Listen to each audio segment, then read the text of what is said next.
There's no denying that professional wrestling is scripted. The outcomes of matches are predetermined. Storylines are planned months in advance, and even some moves are rehearsed before they happen live on TV. But what makes wrestling special is that, although the results may be known beforehand, anything can happen on the way there. Sure, the outcomes of matches are predetermined, but the wrestlers truly feel what they are saying, and the connection they have with the audience is 100% genuine. If you've ever attended a live wrestling event, you know exactly what I mean. The wrestlers aren't just performing for the cameras. This was a huge opportunity for Bryan. He was now on the Blue brand full-time and could finally show what he was capable of. He did everything he could, but in the end it was only Orton who prevented him from winning the briefcase. Following this, Bryan set his sights on the United States Championship. They were happening every single time he appeared on television. And while yes, chants are nothing new in wrestling, this was different. The crowd was chanting yes so loudly that it literally drowned out the arena spa system. Bryan won the match, but it was clear that WWE was still holding him back. He was beating top stars like The Miz and Kane, but they always found a way to keep the title off of him. After the match with The Rock, Bryan didn't even get to celebrate, because he was attacked by Mark Henry and Big Show. From that point on, he would never have trouble getting a pop from the crowd. Sure, they would chant yes for other wrestlers. John Cena was actually the most prominent example. But Bryan was the leader of the movement. Do you think it was one of the greatest crowd participation movements in wrestling history? Leave your thoughts in the comments below. Also, don't forget to like and subscribe. Until next time, see you guys later. Whenever he appeared on WWE programming, the yes chants would follow. This furthered the notion that WWE didn't know what to do with him. There was the infamous Montreal Screwjob, the highly publicized battle with WWE over his clean diet, and the infamous yes, kick him in the balls chant. But despite all that, Bryan has remained one of the most beloved wrestlers of all time. And the yes movement is a prime example of that. It showed that the fans had complete control of the product. If they wanted someone to succeed, WWE couldn't stop them.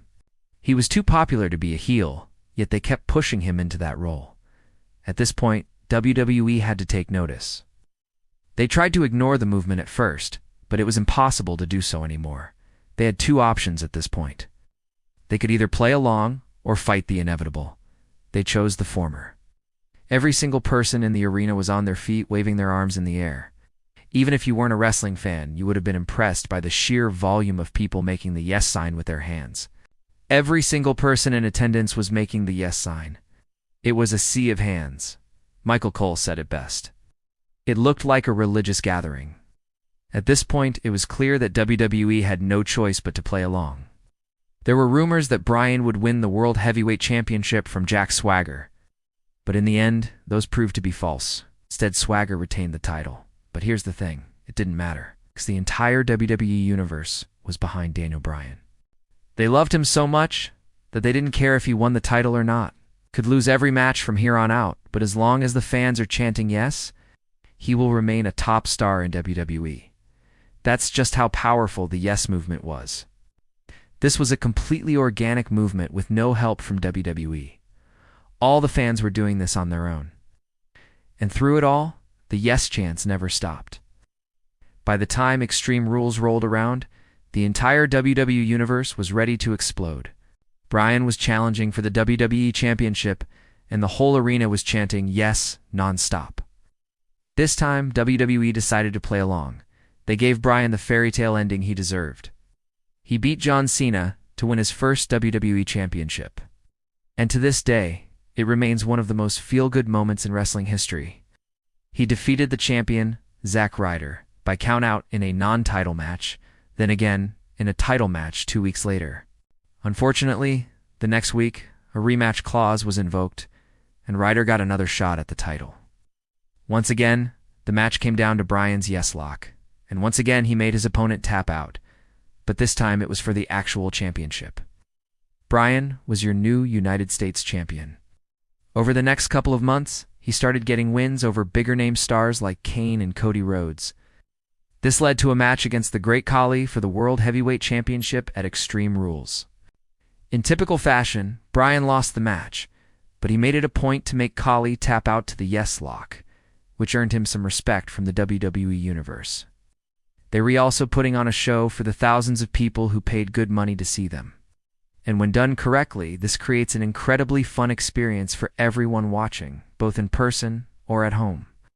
His popularity was higher than it had ever been, and fans couldn't get enough of him. Of course, not everyone was happy with this, specifically the authority figures within WWE at the time. Creative team didn't really know what to do with Bryan. They had heard the fans chanting yes, but they didn't think it was that big of a deal. Little did they know, the chants would soon become deafening. And sometimes fans can actually influence these outcomes based on their reactions.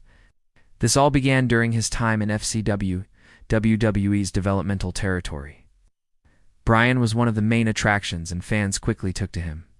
So when he was called up to the main roster as part of the NXT Invasion angle, people were excited to see him. Fortunately, though, Bryan didn't really do much upon his arrival. He picked up a few wins against enhancement talent and had some solid matches against the likes of Randy Orton and The Miz. But for the most part, he was overshadowed by other members of NXT. Take Daniel Bryan, for example. During his initial run as a top babyface in WWE, he had one of the most successful crowd participation movements in wrestling history, which was appropriately dubbed the Yes movement. The idea was simple. Fans would chant yes in unison whenever Bryan appeared on WWE programming, and it grew so big that WWE had to adjust their plans for him.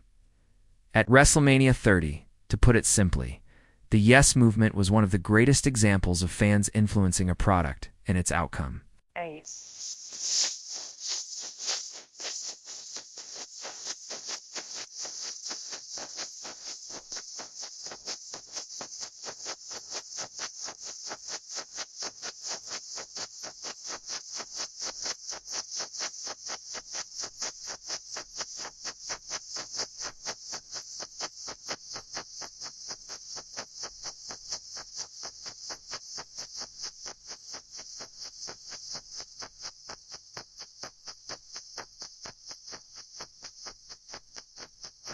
One of the best parts about pro wrestling is that it blends real emotions with athleticism and storytelling.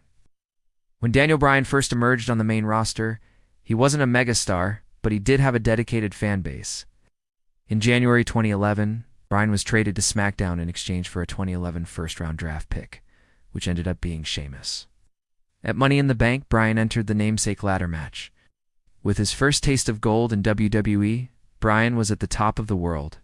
As Bryan's popularity grew, so did the intensity of the Yes chants. During a house show in South Africa, the Yes movement reached a fever pitch. On the go-home episode of SmackDown before WrestleMania, The Rock returned to face Bryan in a No.1 contenders match for the WWE Championship.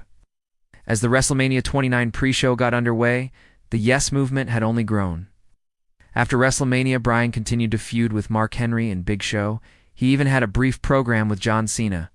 Although Bryan's title reign didn't last too long, the Yes movement had cemented him as one of the top stars in WWE. Unfortunately, Bryan's time in WWE hasn't been without controversy. Now I want to hear from you guys. What do you remember about the Yes movement?